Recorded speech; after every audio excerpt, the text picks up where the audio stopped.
Halo guys, assalamualaikum. Jadi hari ini aku mau siap-siap mau undangan. Semua produk yang aku pakai aku tulis di layar ya.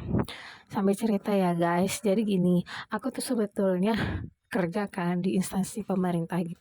Tapi ya guys, walaupun aku kerjanya di instansi pemerintah, itu di bawah naungan pemerintah yang mana instansi itu instansi negeri ya.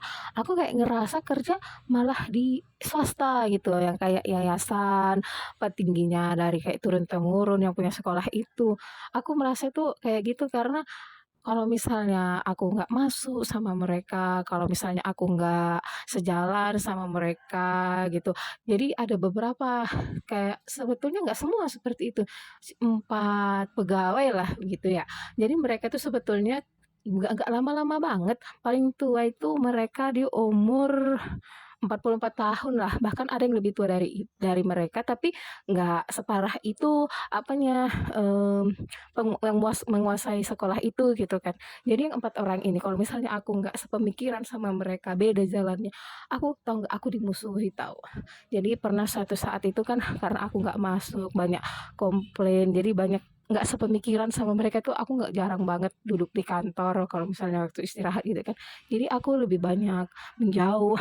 Lalu kemudian kan kalau misalnya ada pegawai baru, tapi pegawai itu bukan yang dari mereka gitu loh, bukan mereka yang bawa atau bukan saudara mereka, itu habis-habisan dimusuhin kalau enggak dijadiin kayak babu gitu, kayak pembantu mereka gitu. Jadi kalau misalnya ada pegawai baru yang masuk ke situ yang bukan mereka bawa gitu, bukan saudara mereka, itu paling lama bertahan cuma 2 bulan. Aneh banget ya, kok bisa gitu. Mereka kayak merasa bahwa sekolah itu, ya aku loh yang lama di sini, padahal semuanya rata guys. Jadi ya karena mereka merasa mereka yang berkuasa di sekolah itu dan mereka merasa hanya mereka yang mampu memajukan sekolah itu. Jadinya aku juganya kalau misalnya mau berdedikasi, eh, memberikan yang terbaik untuk sekolah itu karena nggak diakui, ya aku juga nggak mau kayak yang berusaha banget ya sampai capek-capek banget gitu loh guys. Jadi aku kayak ya udah yang penting aku mengajar di kelas anak didik yang sedang aku didik. Ya aku berjuang di kelas itu yang sedang aku ajar itu. Akan tetapi kalau misalnya ada hal-hal yang umum gitu yang kayak aku merasa kalau misalnya aku memberikan tenaga aku, pikiran aku, nanti bakalan mereka kayak apa sewot gitu. Ya udah, aku nggak bakalan ngasih banyak-banyak gitu. Baru kan guys, kalau misalnya ada yang sakit atau ada yang melahirkan gitu. Jadi di situ kelihatan banget mereka kayak pilih kasih gitu. Kalau misalnya guru yang circle mereka tuh bakalan kayak gembor-gembor bagaimana kalau misalnya kita apa namanya menjenguk yang baru melahirkan itu atau yang sakit itu. Tapi kalau nggak circle mereka, mereka bakalan kayak masa bodoh gitu. Pernah ya suatu saat ada teman aku, ya bukan circle mereka ya, ini nggak bagian dari mereka, dia baru melahirkan gitu kan. Terus ada ini berdekatan nih sama apa namanya istri PLT yang pada saat itu PLT, padahal dia PLT ya bukan kepala sekolah karena dia nggak belum memenuhi syarat untuk menjadi kepala sekolah.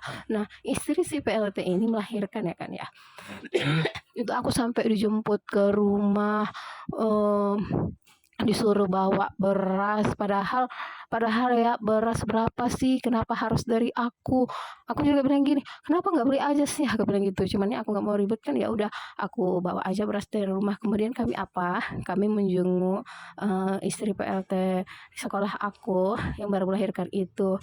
Akan tetapi ya kak, teman aku yang baru melahirkan itu yang jaraknya berdekatan sama istri PLT itu nggak dijenguk guys. Aku sampai kayak ya Allah kok kayak gini banget sih, kok kenapa harus pilih kasih gitu, padahal seharusnya ya teman kita itu karena dia teman kita, dia perempuan, dia yang baru melahirkan, seharusnya itu yang lebih diutamakan daripada istri si PLT itu, karena bukan PLT-nya yang melahirkan tapi istrinya, seharusnya teman kita karena dia perempuan yang melahirkan.